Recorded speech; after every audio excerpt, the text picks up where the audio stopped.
around building a green economy. Sure. Am I coming through loud and clear? And can you see me now? Good. Well, let me take the opportunity to greet your audience formally this time, and apologies for the technical difficulty, but I am here now in the flesh. I think it's a great question, and I think it picks up a point. I'll pick up where James left off in terms of the brand of the country. So, if you take a step back and you're asking me from the Caymanian from the outside looking in, the global perspective, picture a world next year where COVID is at hopefully a reduced and manageable state. Environmental actions are going to be the global strategic issue of the decade by far. It's not even close. So you then start to think about, well, what can we do in this space, and what allies do we need? If you look forward, as the governor mentioned earlier today, the UK is going to be hosting the COP26 conference in Scotland next year. So they're going to want to showcase all of global Britain. In that context, this is an area in which Cayman and other overseas territories play a unique role. Collectively, the UK overseas territories have 90% of the biodiversity of all the United Kingdom, has the fifth largest marine state in the world, one of the largest estates of coral reefs.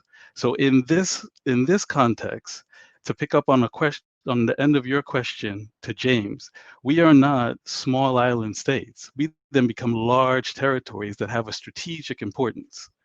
So if you take that coupled with the initiatives that James has just outlined that could be done locally, Tristan spoke to, Minister Hughes spoke to in a very solid keynote, and then you now have an issue in which Cayman has a whole new pillar and a whole new face.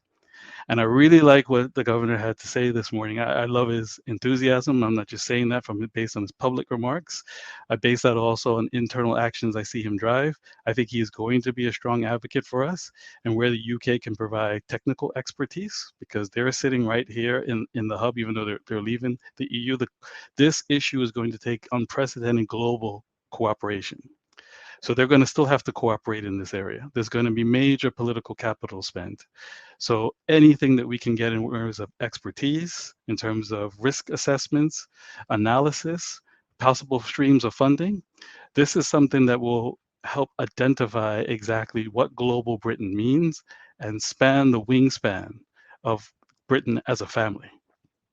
So I think Cayman, the future is bright.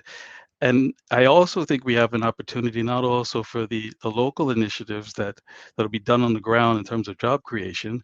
Also, look at our financial services sector. If we now have mastered bringing investment funds to the market, and I'm speaking to the ex-regulator in James now from SEMA, and now that is now driving investment capital around the world because climate change and environmental actions are going to cost money. It can't all be done from the public purse.